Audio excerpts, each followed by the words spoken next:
Assalamualaikum warahmatullahi wabarakatuh.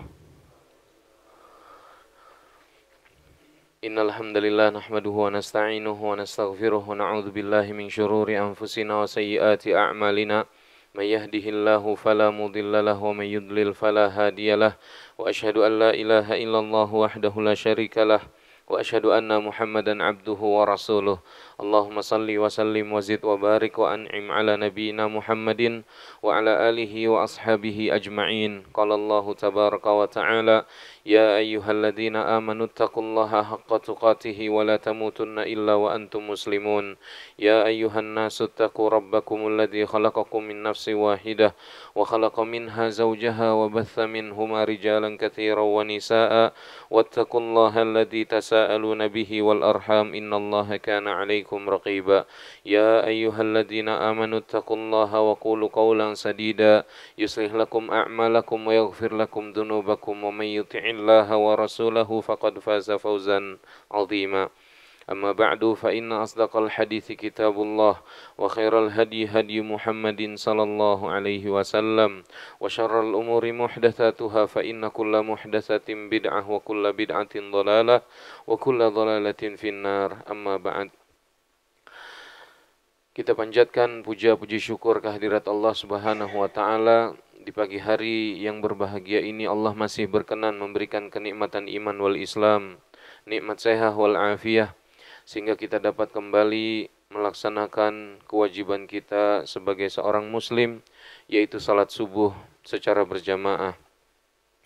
Dilanjutkan dengan kajian rutin kita yang membahas Kitabul Jami'. Semoga apa yang kita niatkan dan kita kerjakan diterima oleh Allah Subhanahu wa taala. Amin ya rabbal alamin. Jamaah yang semoga dimuliakan oleh Allah Subhanahu wa taala, kita lanjutkan pembahasan kita pada hadis yang pertama yang membahas tentang hak-hak seorang muslim. Kita sampai pada wa idza marida fa'udhu. Di antara hak seorang muslim yaitu apabila kita mendengar ia tertimpa penyakit atau diberi ujian oleh Allah Subhanahu wa taala dengan rasa sakit yang dialaminya, maka hendaklah kita menjenguknya. Berkata Syekh Shalih Fauzan hafizahullahu taala, beliau mengatakan idza asabahu maradun fa'alaika an ta'udahu li ajli tawsi'ati alaihi. Apabila saudaramu tertimpa penyakit, dia merasa sakit, hendaknya engkau menjenguknya. Tujuannya apa? Tujuannya untuk menyenangkannya. Wa tatyibi khatirihi. Tujuan lain adalah untuk memberikan keringanan di dalam hatinya. Wa du'a'u lahu bisyifa.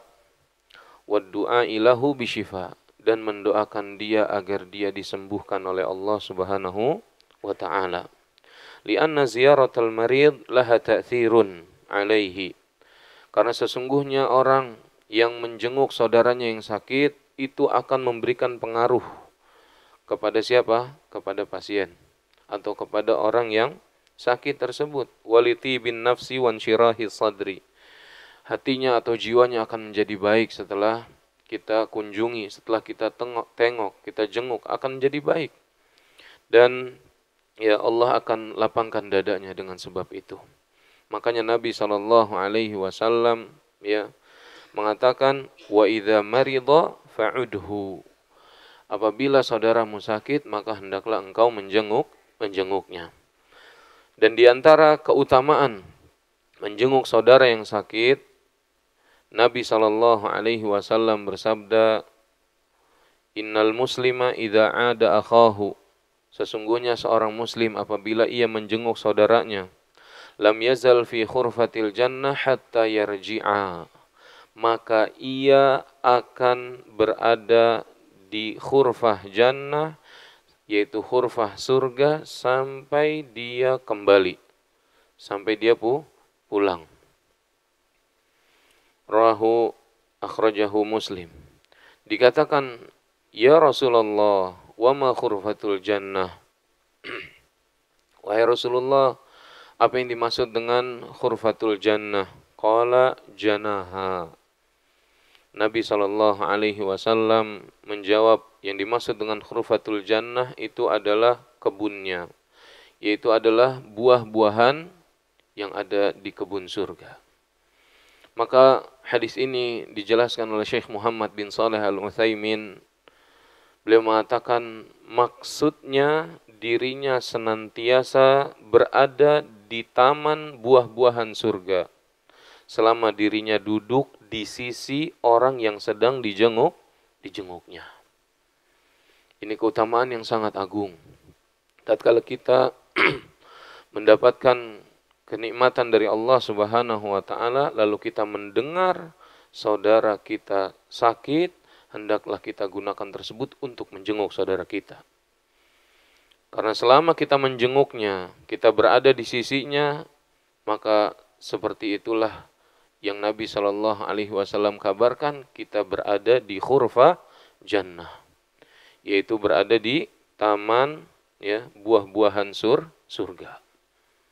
Ya, ini menunjukkan bahwasanya orang yang menjenguk saudaranya yang sakit akan mengantarkan dia kepada apa, Pak? Kepada surganya Allah Subhanahu wa taala.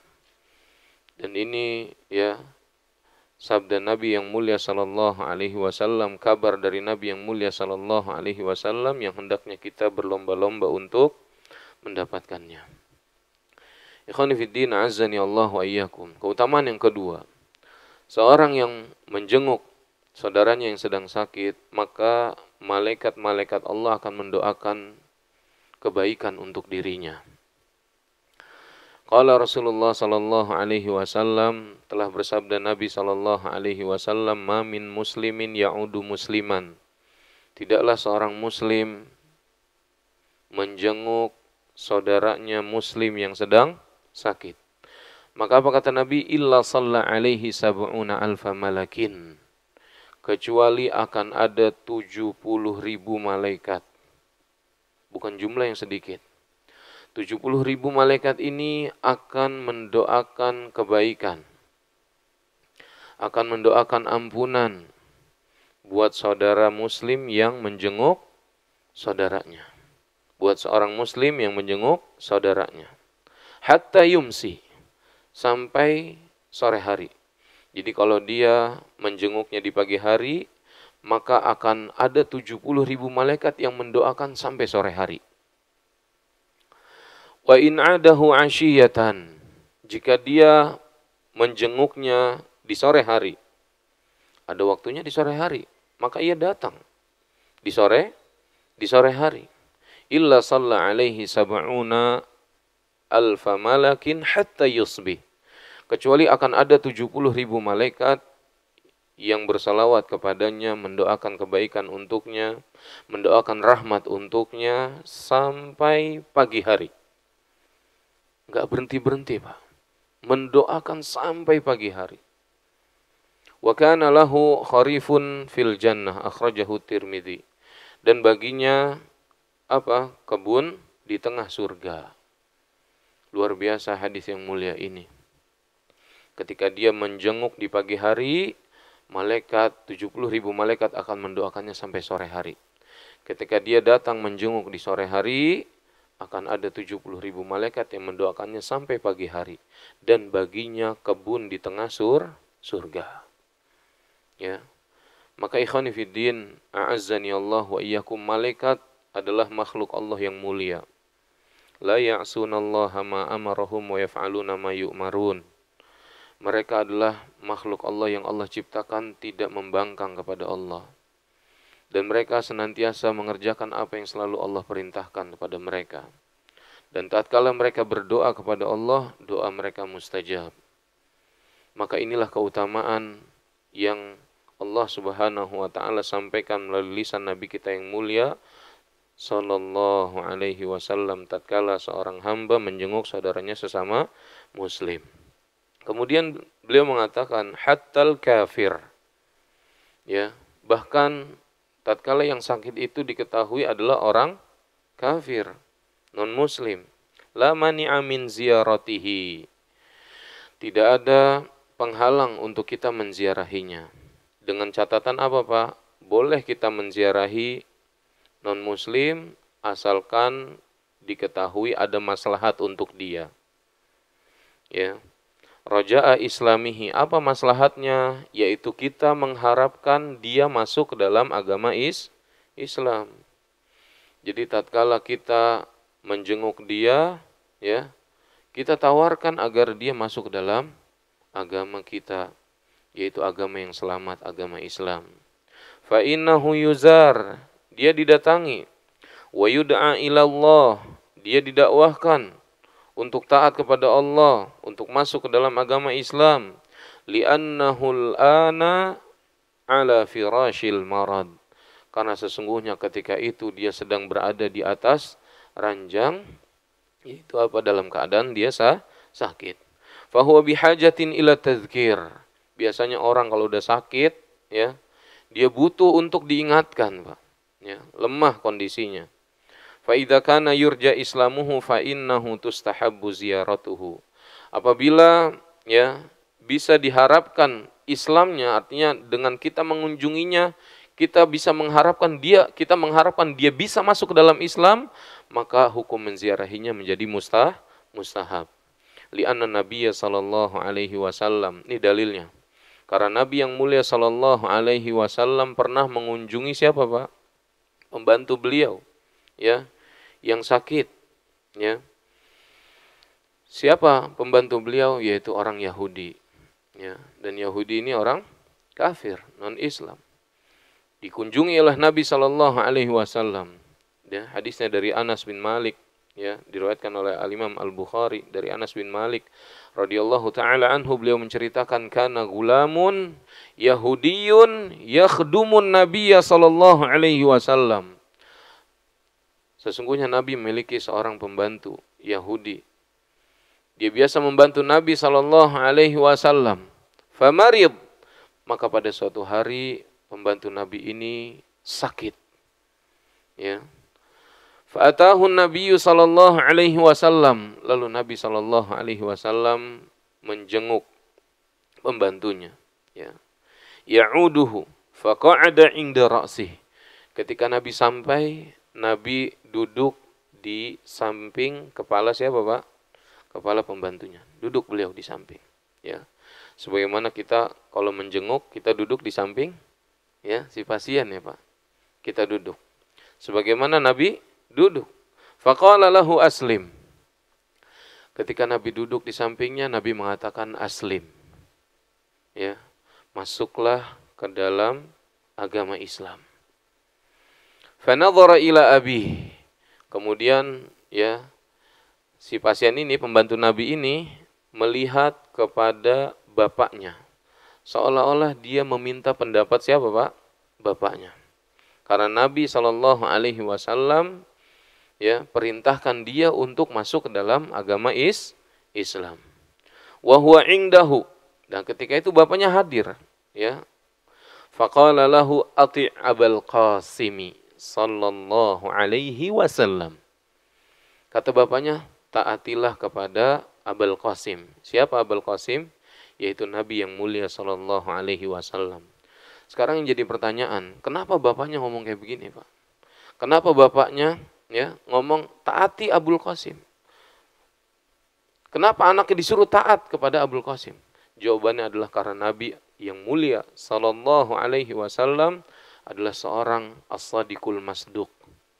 Seorang yang terpercaya, Pak. Ya, dibenarkan lisannya. Tidak menyakiti orang lain. Apa yang Nabi katakan benar. Maka ayahnya perintahkan anaknya untuk taat kepada Nabi yang mulia sallallahu alaihi wasallam, sang terpercaya. Ya. Kemudian apa? Fa kharaj. Lalu, ya, Nabi sallallahu alaihi wasallam, ya, mendapatkan kabar kalau Nabi sallallahu alaihi wasallam mengetahui dia mau masuk dalam agama Islam. Artinya dia taat kepada bapaknya dan dia taat kepada Rasulullah SAW. Dan dia mau masuk ke dalam agama Islam. Ya. Wa huwa yaqul, ketika Nabi keluar, Nabi mengatakan apa, Pak? Alhamdulillahi alladzi anqadhahu minan nar. Segala puji bagi Allah yang telah menyelamatkan dia, yaitu pembantu Nabi ini, dari api neraka.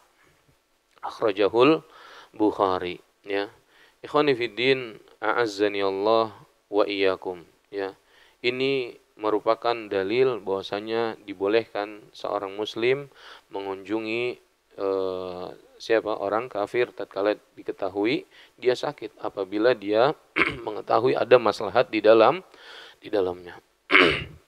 Kemudian yang kedua, tatkala Nabi mengunjungi paman yang sedang sakarat, Pak, ya. Ini juga dalil boleh mengunjungi orang kafir. Nabi tahu pamannya sakarat, mau meninggal, Nabi datang.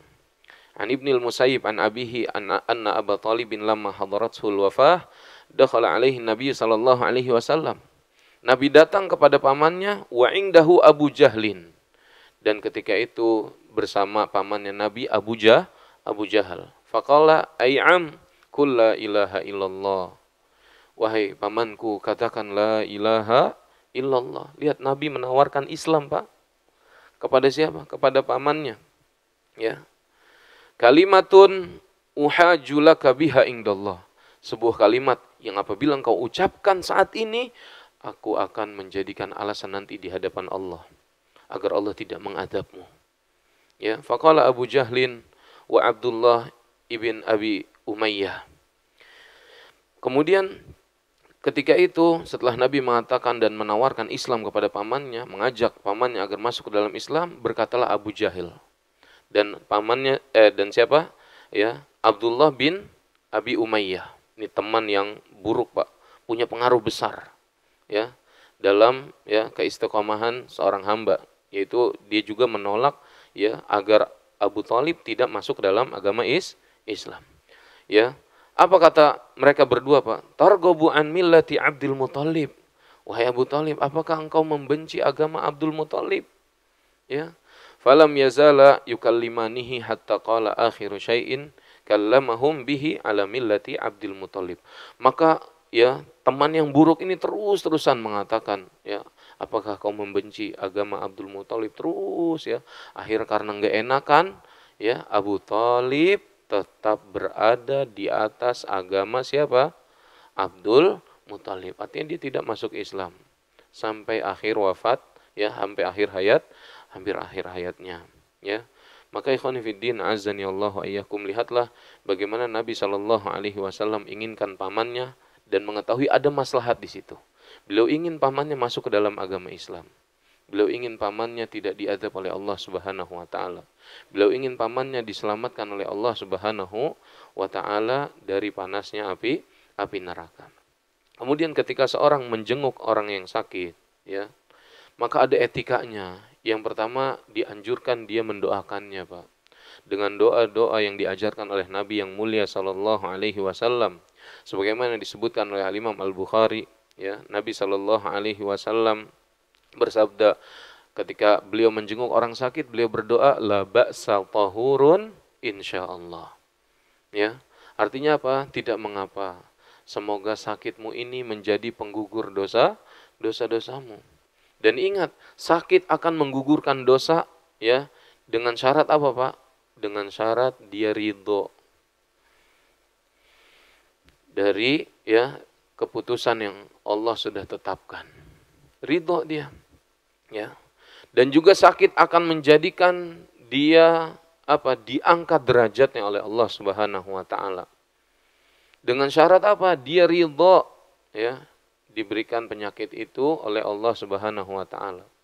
Tidak berburuk sangka kepada Allah Subhanahu wa taala. Tidak mengatakan perkataan yang keji, ya, sehingga membuat Allah Subhanahu wa taala murka kepadanya. Hal ini dijelaskan oleh Nabi sallallahu alaihi wasallam. Nabi melarang seorang mencela penyakit, ya.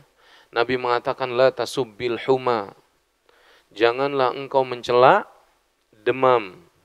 Fa innaha yudhibul khataya bani Adam kama yudhibul kiru khabatal hadid. Karena sesungguhnya demam itu akan menggugurkan dosa seorang hamba sebagaimana api yang menghilangkan karat pada besi. Ya. Sakit ini akan menggugurkan dosa kita. Sakit ini akan mengangkat derajat kita. Ya, dengan syarat kita ridha, ya, dan bersyukur, ini merupakan nikmat dari Allah Subhanahu wa taala yang akan menggugurkan dosa-dosa kita. Itu doa yang pertama. Doa yang kedua, kita juga bisa mengucapkan ya, adhibil ba'sa rabban nas. Ya Allah, sembuhkanlah ya sakit orang yang sedang sakit. Ya Allah, sembuhkanlah, hilangkanlah sakit. Rabban nas, wahai Rabb manusia, washfi anta syafi. Ya, sembuhkanlah, engkaulah yang maha menyembuhkan. Engkau yang menurunkan penyakit ini, engkau juga yang menyembuhkannya. La syifaa illa syifauka.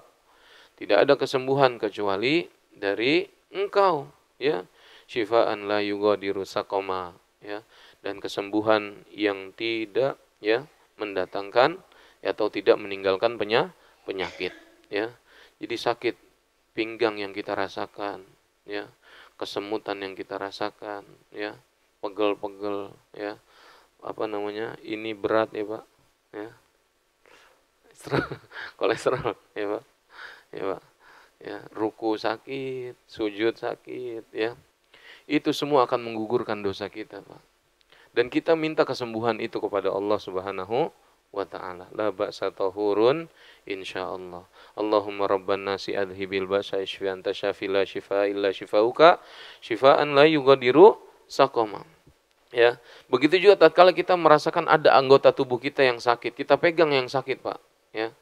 Dada kiri kita sakit, kita pegang dada kiri kita, ya. Kata Nabi yang mulia sallallahu alaihi wasallam, ya, ketika ya Utsman bin Abi Waqqas, ketika beliau mengeluhkan rasa sakit yang ada, yang beliau rasakan di tubuhnya, Nabi mengarahkan agar apa? Agar beliau memegang bagian yang sakit. Kata Nabi, "Dha' yadaka 'alal ladzi ta'allama min jasadik." Letakkan tanganmu pada bagian tubuh yang kau rasakan sakit. Mana sakitnya nih, Pak? Dada kiri, ya. Kepala, migrain, ya. Migrain sebelah mana, Pak? Ya. Kanan ya, Pak. Kita pegang sini, ya, Pak. Ya, atau mana lagi nih yang kita rasakan sakit? Mah ya, Pak. Kita pegang perut kita. Pegang, ya. Lalu apa? Wa qul bismillahi salasan. Katakan bismillah 3 kali. Bismillah, bismillah, bismillah. Ya. Wa qul sab'a marrat, dan katakan 7 kali apa doanya? A'udzu billahi wa qudratihi min syarri ma ajidu wa uhadiru. Aku berlindung kepada Allah Subhanahu wa taala, ya, dan kemampuannya dari keburukan yang aku rasakan dan aku jauhi. Baca 7 kali, Pak. Kebanyakan orang, ya, atau sebagian orang ketika sakit dia lupa berdoa. Buru-buru nyari obat. Ya. Buru-buru ya nelepon dokter, nanya, ya. Ketahuilah bahwasanya ya kita mesti mengambil ya sebab. Sebelum mengambil sebab kita harus ya berdoa dulu kepada Allah Subhanahu wa taala, Pak. Baru setelah itu mengambil sebab. Ya, ikhtiar yang pertama kali adalah kita berdoa. Meminta dulu kesembuhan itu dari Allah Subhanahu wa taala. Baru nanya, ya. Mah, obat Bapak mana, Mah? Ya. Baru kita minta ya obat kita di mana. Maka dengan sebab itu semoga Allah Subhanahu wa taala menyembuhkan penyakit kita semua. Amin ya rabbal alamin, ya. Atau juga doa ya yang Nabi Shallallahu alaihi wasallam ketika seorang menjenguk saudaranya, kata Nabi, man ada maridhan lam yahdur ajalah. Barang siapa yang menjenguk saudaranya yang sakit, yang ketika itu belum hadir ajalnya, ya, ingdahu sab'a marrat, maka hendaklah dia membaca 7 kali doa ini. Yaitu apa Pak doanya? As'alullahal azim rabbal arsyil azim ayyashfiyaka. Baca 7 kali, Pak. As'alullahal azim, aku memohon kepada Allah yang maha agung, rabbal arsyil azim, Rabb yang menguasai arsy yang sangat besar, ya. Makhluk Allah yang paling besar adalah arsy, ya. Rabbnya adalah Allah Subhanahu wa taala. Ayyashfiyaka, ya, semoga Allah menyembuhkanmu. Baca ini 7 kali. Apa kata Nabi? Illa afahullahu min dzalikal marad. Kecuali Allah Subhanahu wa taala akan menyembuhkan penyakitnya, ya. Kemudian adab yang kedua, hendaknya seorang mengunjungi saudaranya dengan niat yang tulus, ikhlas karena Allah Subhanahu wa taala. ingin mendoakannya. Kemudian juga tidak berlama-lama ketika apa? Ketika menjenguk. Ya, jangan malah kita ngejenguk cerita, ya. Ya, diceritain semua. Ya, justru ketika kita menjenguk, kita katakan yang baik-baik, ya. Masya Allah, alhamdulillah semakin baik keadaannya, ya. Jangan bilang, waduh, ini mah, ya nggak lama lagi nih mah, ya, ya, aduh ini mah susah dah ini mah, kalau udah begini, itu akan membuat ya dia semakin sedih, ya. La haula wala quwata illa billah. Duh, ngeri banget dah ini mah. Jangan. Katakan Masya Allah, udah enakan ya Pak, ya. Semoga sakitnya menjadi penggugur dosa. Ya, semoga Allah angkat derajat Bapak. Ya, semoga Allah berikan kesabaran buat Bapak. Sehat-sehat ya Pak. Ntar kita sholat jamaah lagi di Rodotul Jannah. Ya, senang orang digituin ya Pak. Kita bawain sesuatu yang membuat hatinya senang. Walaupun yang makan bukan dia ya Pak, yang nunggu ya Pak, senang ya, seperti itu. Kemudian juga memberikan kata-kata yang menyenangkan tadi ya, dan sampaikan bahwasanya ini akan menggugurkan dosa dia Pak. Ma min muslimin yusibuhu adza min maradin famasiwah. Tidaklah seorang muslim ya Allah timpakan penyakit atau apapun selain itu, kegundahan, kegalauan, rasa sedih ya, bahkan nusuk duri sekalipun, kecuali apa kata Nabi, illa hattallahu bihi sayyiatih kama tahuttu syajarah warqaha, kecuali Allah akan gugurkan dosa-dosanya sebagaimana daun-daun yang ada di pepohonan itu gugur Pak, jatuh ya, sallallahu alaihi wasallam. Kemudian hak yang keenam, yang terakhir ya, kata Nabi yang mulia sallallahu alaihi wasallam, wa idza mata fattabi'hu, apabila ia meninggal dunia maka iringilah jenazahnya. Setelah kita menjenguknya, kita pulang, ya, kita dengar kabar ya Allah meninggal dunia, maka segeralah kita mengiringi jenazahnya.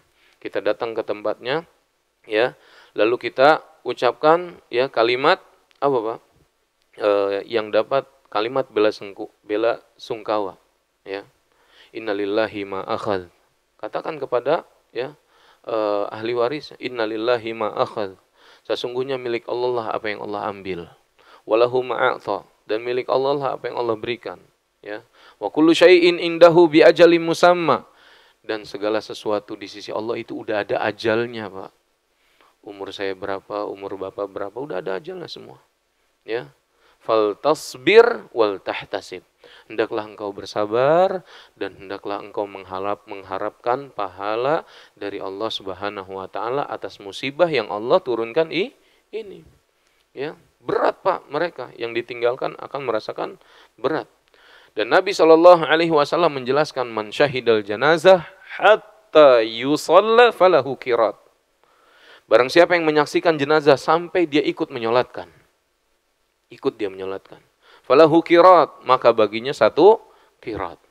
Wa man syahidaha hatta tudfan, dan barang siapa yang menyaksikannya sampai dikuburkan, dimakamkan, maka apa? Falahu qiratan. Ya. Kana lahu qiratan, maka baginya dua qirat. Ditanya, wa mal qiratan ya Rasulullah? Apa yang dimaksud dengan dua qirat wahai Rasulullah? Ya. Kata Nabi yang mulia sallallahu alaihi wasallam, mithlul jabalainil azimain. Dua qirat itu seperti dua gunung yang besar. Itu pahalanya Pak. Jangan kita lewatkan. Jangan, udahlah yang penting udah nyolatin, biarin yang lain nganterin. Kita ikut. Motor ada, mobil ada, kita ikut. Ya. Kita ikut sampai ya jenazah tersebut dimakamkan. Sayang Pak, satu qirat jangan dilewatin. Kita ambil dua-duanya. Kita minta kepada Allah dua qirat. Dengan kita apa? Menyolatkan dan mengantarkan sampai ia dikuburkan. Kalau nggak sempat Pak, ya nggak sempat nyolatin, kita ikut ke kuburan, kita sholatin di sana. Karena Nabi Shallallahu Alaihi Wasallam pernah ya menyolatkan seorang ya wanita yang beliau tidak dikabarkan akan meninggalnya. Akhirnya daluni, kata Nabi, tunjukkan aku di mana kuburnya.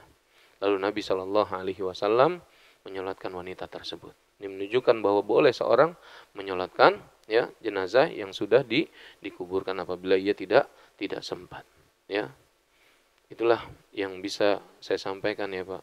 Ya, melalui pertemuan yang singkat ini, semoga Allah Subhanahu wa taala memberikan kita kemudahan untuk ya, melaksanakan atau menunaikan hak-hak ya seorang muslim yang disebutkan melalui kajian ini. Amin ya rabbal alamin.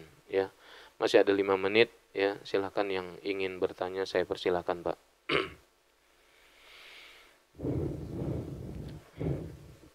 Assalamualaikum warahmatullahi wabarakatuh.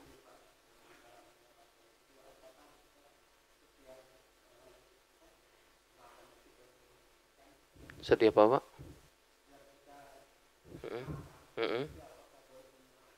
Ya, tergantung Pak ya. Ketika kita tidak sempat untuk menyolatkan nih Pak, ya boleh kita menyolatkan. Siapa? Orang yang sudah meninggal dunia Pak. Ya, tujuan Bapak menyolatkan apa? Ingin mendapatkan pahala dari Allah Subhanahu wa taala Pak. Kalau misalkan kita belum sempat menyolatkan, kita boleh menyolatkan.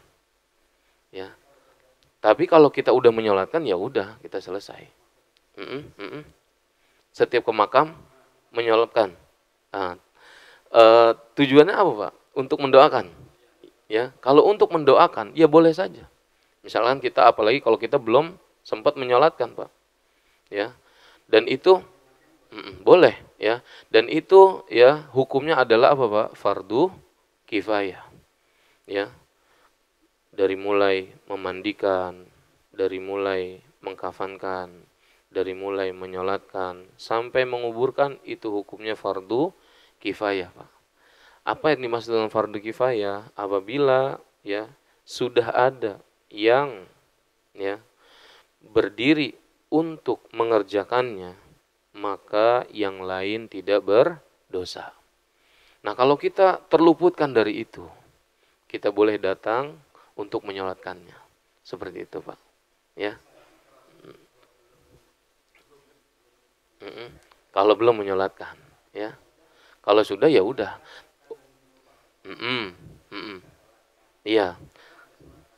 Iya, kalau misalnya kita kayak tadi maksud saya kalau misalkan nggak sempet atau kita nggak tahu, gitu Pak.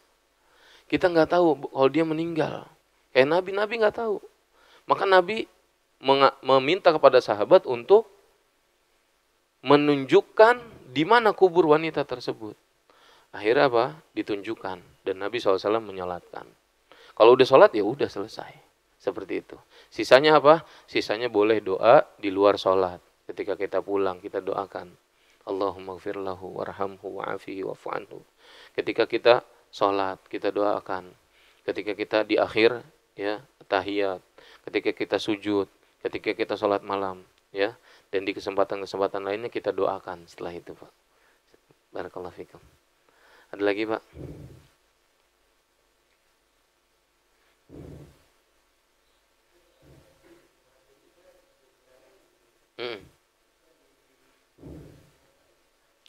Ya, yang menghadap kiblat Pak. Ya, yang menghadap kiblat.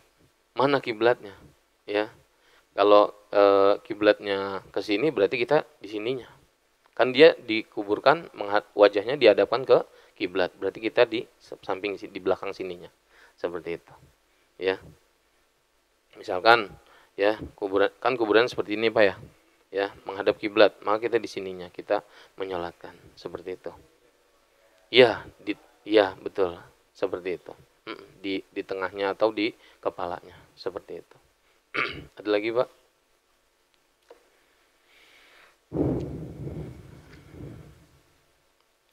Cukup Pak. Barakallahu fikum ya. Kita tutup kajian kita dengan bersama membaca doa kafaratul majlis. Subhanakallahumma bihamdik, syahadu an la ilaha illa anta astaghfiruka wa atubu ilaik. Assalamualaikum warahmatullahi wabarakatuh.